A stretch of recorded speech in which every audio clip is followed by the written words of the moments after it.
Eu sou cardiologista, sou nutrólogo, tenho 149 trabalhos científicos publicados em revistas médicas americanas, trabalhei em Harvard, trabalhei na Baylor College of Medicine em Houston, fui 11 anos professor de medicina na Thomas Jefferson em Filadélfia, fui diretor médico da Merck Sharp & Dohme nos Estados Unidos e fui vice-presidente da Novartis nos Estados Unidos.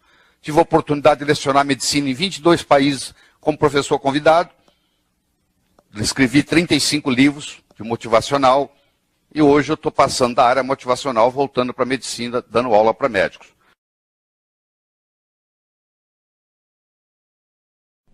A água, 70% do corpo, em torno, como um todo, né? Você pega o sangue, é 90% ou mais, mas 70% do corpo como um todo é água.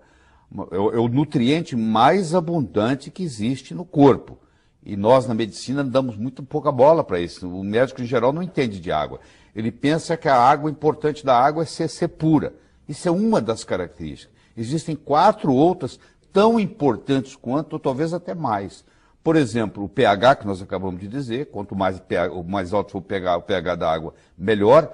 Ele tem que ser, no mínimo, igual ou superior ao pH do sangue, ou seja, a água ideal ela tem que ter de 7,35 para cima de pH. Tem que ter o chamado poder. Você toma uma água, ela pode ser oxidante ou antioxidante. Se ela é oxidante, ela te envelhece.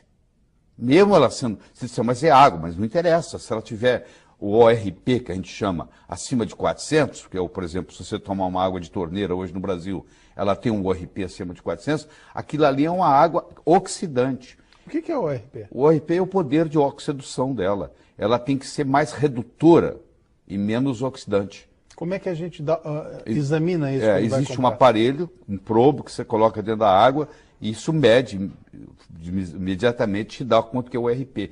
O ORP de uma água boa ele tem que ser negativo. Se a gente passar água no filtro, normalmente... Não muda o ORP. Não tem nada a ver com a filtragem, não. Tem nada a ver com a filtragem. A filtragem tira os resíduos, mas não muda o ORP. O ORP da água tem a ver com o ângulo da molécula, porque é H2O.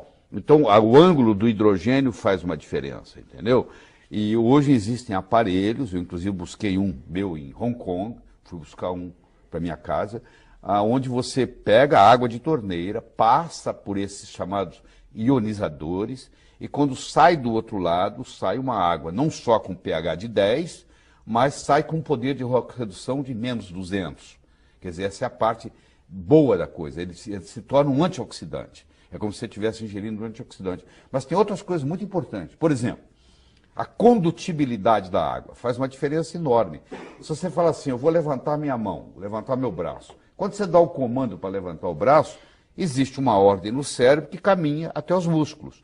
Bom, isso é conduzido, é um estímulo que é conduzido, onde a água faz parte. Só que se a água não tiver eletrólitos, essa condutibilidade diminui a velocidade. Então, por exemplo, um atleta que toma uma água de baixa condutibilidade, a performance dele atlética cai tremendamente.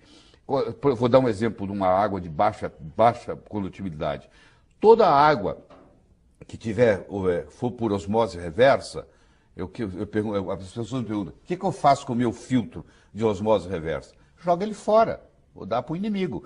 Porque na farmácia você deve usar água de osmose reversa, porque eles estão fazendo diluições. Mas para você beber no dia a dia, e tem muita gente vendendo filtros de osmose reversa para casa, e a pessoa não sabe, compra e pensa que é um grande negócio, filtra tudo, inclusive os minerais importantes. Esse aqui é o problema. Você vai dizer assim, mas na Arábia Saudita, eles pegam água do mar, fazem a osmose reversa e tomam essa água. Bom, mas só que eles fazem a osmose reversa e quando chega do outro lado, eles fazem uma remineralização da água. Aí a água volta a ter os mesmos minerais de antes. Isso é um processo complicado, não é uma coisa simples que você vai acrescentar. Então a minha recomendação é o seguinte, água destilada não se pode tomar, água chamada purificada não se pode tomar, e tem no mercado, está cheio disso. E água por osmose reversa não se pode tomar. Então, se uma pessoa que toma água por osmose filtrada, por osmose reversa, durante muito tempo, ela desenvolve osteoporose, por causa da água. Você vê que coisa absurda. A água pode engordar, você sabia disso, Ana? Não. A água pode engordar. Por exemplo, se você comprar uma água que vem de Natal, ela não vai vir aqui para Porto Alegre de avião, ela vai vir de caminhão. E vai ter uma hora que vai dar meio-dia, e vai ter uma hora que o sol vai estar quente. E o sol vai bater no plástico do container onde ela está vindo. E aquilo vai liberar xenoestrógenos. E esses xenoestrógenos são absorvidos no seu corpo. E eles não são biodegradáveis. Além disso, tem a tensão superficial da água, que aí depende muito do ângulo. Você imagina lá num capilar, Guilherme, onde quase que a água tem que subir contra a gravidade. Porque chega uma hora que ela tem que ir no capilar. E o capilar, às vezes, é contra a gravidade. Quanto mais baixo for a tensão superficial dessa água, mais ela vai subir. Por incrível que pareça, existe água que desidrata.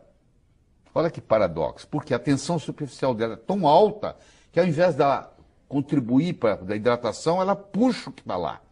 E ela acaba desidratando. Então, essa combinação da pureza, do pH, do poder de oxirredução, da condutibilidade, da tensão superficial, isso faz uma água ser remédio.